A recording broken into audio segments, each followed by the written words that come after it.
Assalamualaikum warahmatullahi wabarakatuh. Kami dari kelompok 3 akan mempresentasikan tentang transformasi struktural.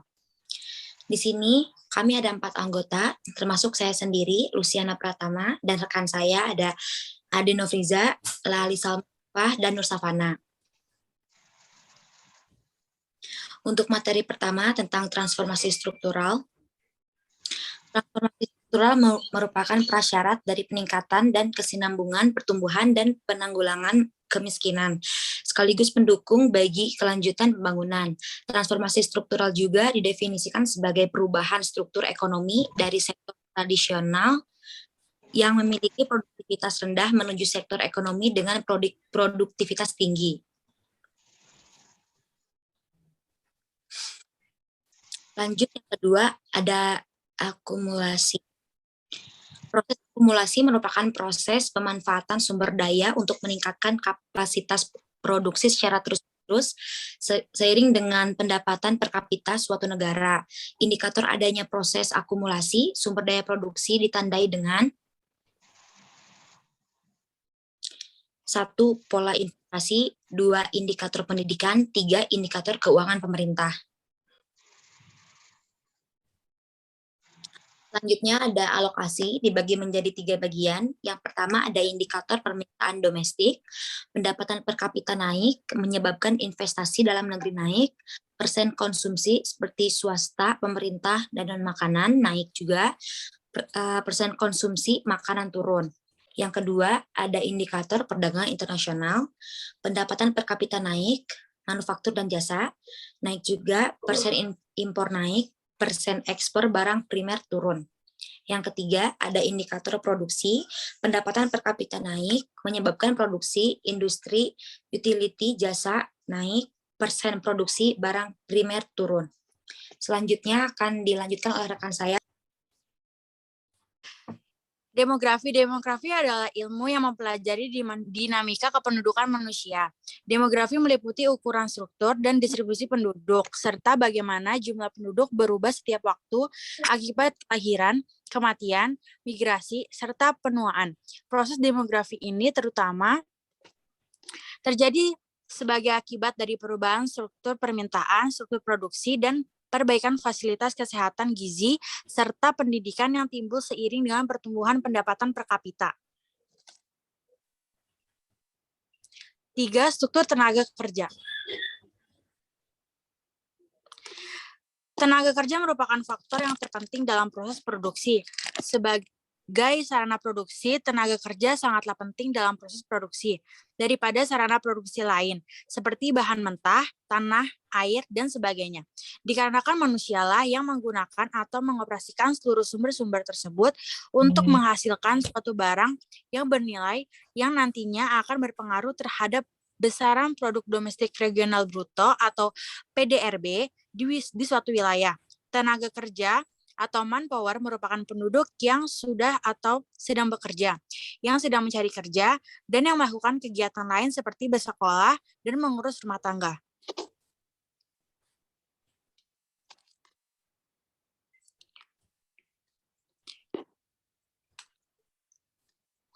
Struktur ketenaga kerjaan adalah indikator yang membagi populasi penduduk berdasarkan status kerja, menganggur, mengurus rumah tangga, belajar, dan melakukan kegiatan lainnya. 1. Populasi penduduk. Jumlah total penduduk semua usia berdasarkan data Susenas. Kedua, penduduk usia kerja. Jumlah total penduduk usia 15 tahun ke atas berdasarkan data Sakernas. Ketiga, penduduk bukan usia kerja.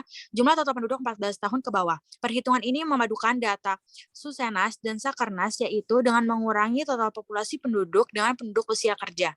Keempat, angkat kerja terbuka. Tenaga kerja termasuk mereka yang memiliki pekerjaan dan mereka yang menganggur, tetapi masih aktif mencari pekerjaan, atau telah putus asa mencari pekerjaan, atau sedang mempersiapkan usaha baru, atau sudah diterima tetapi belum bekerja. Kemudian dilanjutkan oleh rekan saya bernama Safa. Selanjutnya ada penduduk bekerja.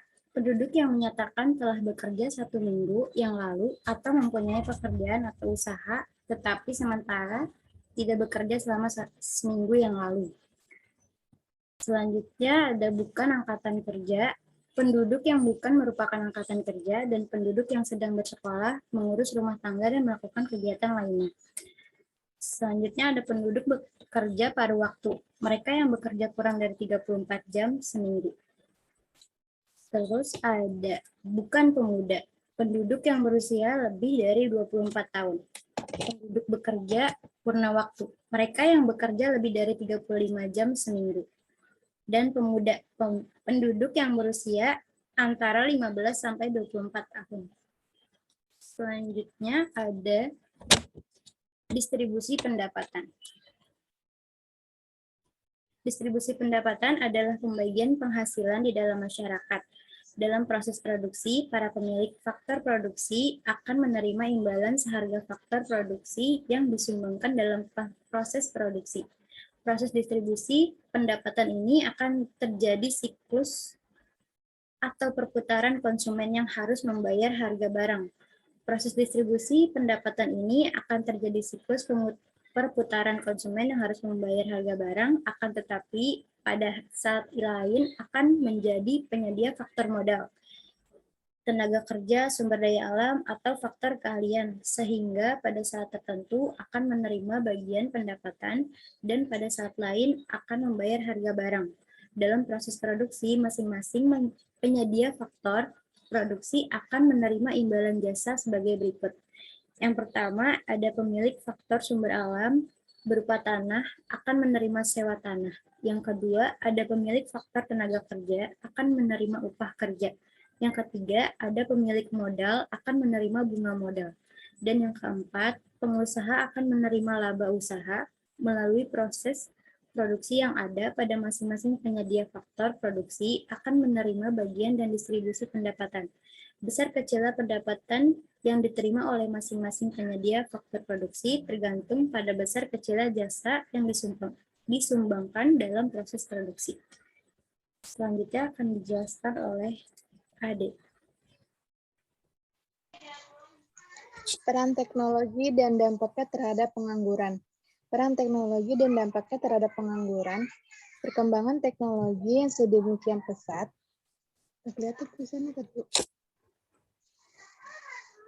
akan mempengaruhi keterserapan tenaga kerja dalam industri dan berdampak terhadap peningkatan angka pengangguran. Salah satunya ditunjukkan dengan diciptakannya robot yang semakin mirip dengan manusia, yang suatu saat nanti akan menggantikan peran manusia dalam melakukan berbagai pekerjaan. Teknologi canggih melalui komputer sudah bisa membuat analisa dengan model seperti itu, sehingga bisa mengetahui mana yang perlu diberikan kredit atau mana yang tidak, dan mana yang bukan tidak mungkin menggantikan peran manusia. Pengangguran dan kebijakan untuk mengatasi. Pengangguran merupakan salah satu masalah sosial dalam pembangunan. Dalam hal ini, lapangan kerja menjadi wahana untuk menetapkan manusia pada posisi sentral pembangunan. Lapangan kerja juga merupakan sumber pendapatan. Dengan demikian, merupakan salah satu faktor produksi sehingga bila timbul pengangguran pada suatu masyarakat, berarti alokasi sumber daya dan produksi nasional relatif kurang optimal. Karena itu, penyediaan lapangan kerja merupakan salah satu prioritas pembangunan di Indonesia sebagai cara untuk memperluas pemerataan pembangunan dan hasil-hasilnya agar rakyat hidup layak.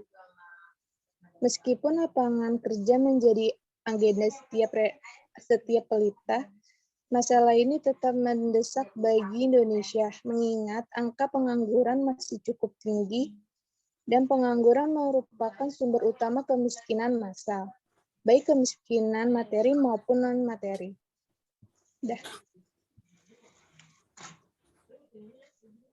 Sekian presentasi dari kelompok kami, kurang lebihnya mohon dimaafkan. Wassalamualaikum warahmatullahi wabarakatuh.